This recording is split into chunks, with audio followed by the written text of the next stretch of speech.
They destroyed her 8 by 8-foot veggie garden for over 2 inches.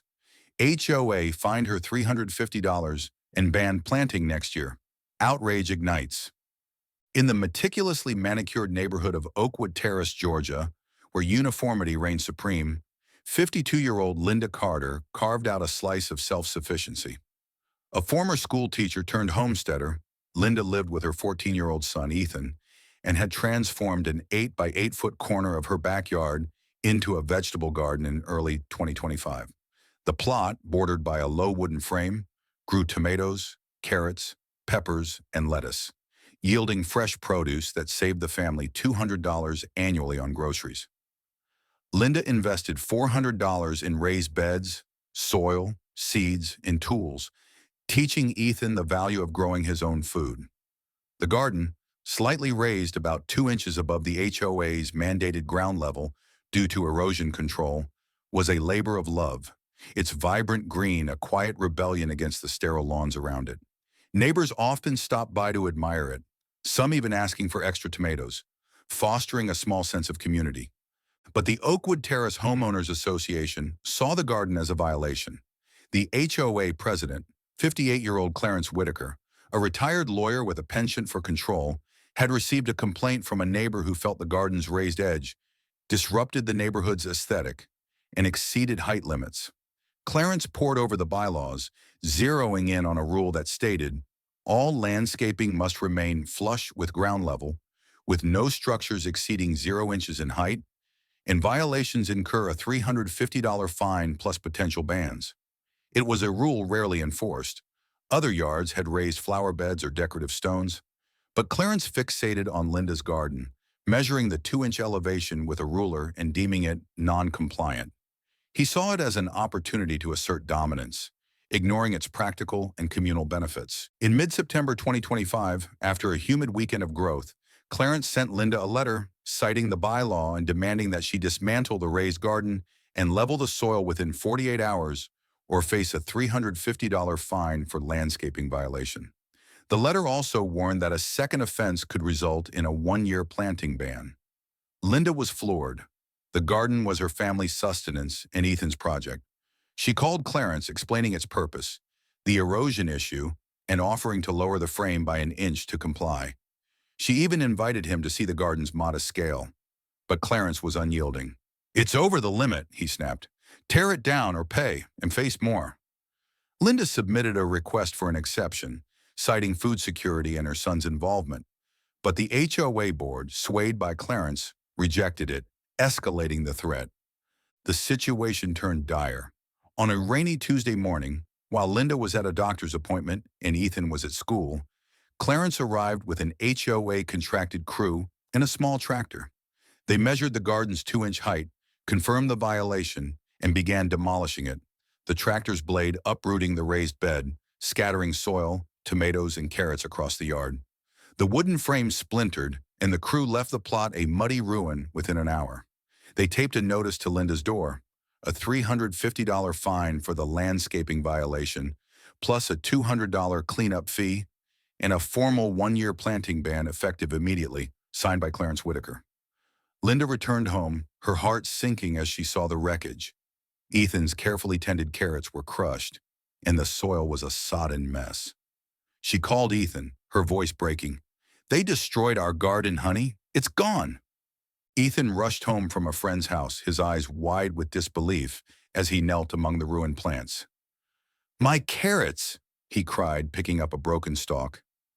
Linda filmed the devastation, capturing the torn garden, the fine notice, and Ethan's tears, and posted it on X with the caption, "HOA destroyed our 8 by 8-foot garden for 2 inches, fined $350 and banned planting."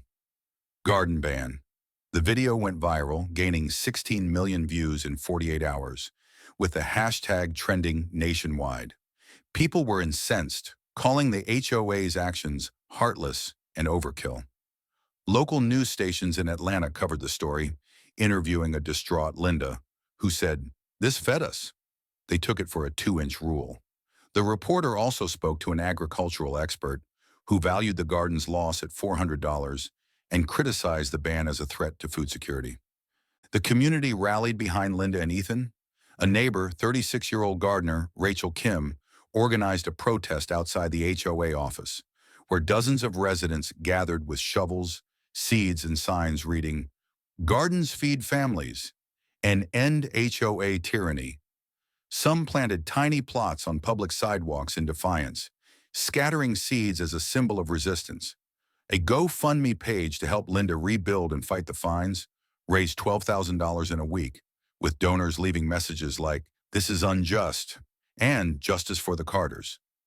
The story caught national attention, with outlets like NPR and the Atlanta Journal-Constitution running headlines like, "HOA destroys garden over 2 inches, imposes ban," and "Georgia mom fights HOA after veggie plot demolition." Linda decided to sue the HOA, determined to reclaim her garden and protect other growers. She hired a lawyer, Michael Hayes, who argued that the HOA's actions constituted vandalism, financial distress, and an unreasonable restriction on personal property, and that the height rule was arbitrarily enforced as other raised structures were ignored.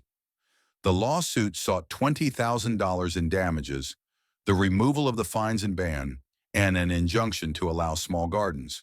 The case drew a large crowd to the courtroom, with supporters holding vegetable baskets in solidarity.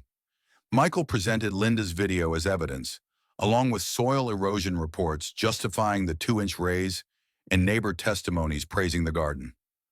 Linda took the stand, her voice steady but emotional. "This garden was our food, our lessons. They crushed it for 2 inches." Clarence, representing the HOA, showed no remorse. He claimed the height rule was meant to maintain uniformity and that Linda's non-compliance justified the demolition and ban.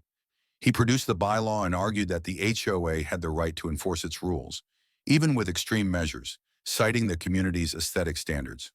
The judge, a strict interpreter of HOA contracts, ruled in favor of the HOA, stating that the bylaw was legally binding and Linda had been warned. The fines were upheld, totaling $550. The 1-year ban was enforced, and Linda was ordered to pay the HOA's legal fees, an additional $5,000 burden. Linda and Ethan left the courtroom, holding wilted carrot tops, the loss of their garden a bitter defeat. The ruling sparked outrage online, with number sign "Garden Ban" trending again, this time with calls for agricultural rights against HOAs. Gardening advocates and food security experts condemned the decision, arguing that it punished sustainability. In Oakwood Terrace, Clarence remained HOA president, issuing new rules limiting all garden sizes to 5 by 5 feet and banning raised beds entirely, with fines increased to $500. Linda used the GoFundMe money to buy a small indoor grow light, but the ban prevented outdoor planting. Ethan stopped gardening, his passion dimmed by the HOA's shadow. Oakwood Terrace, once a place of potential growth, turned into a battleground, with residents fearing the HOA's relentless grip on every sprout.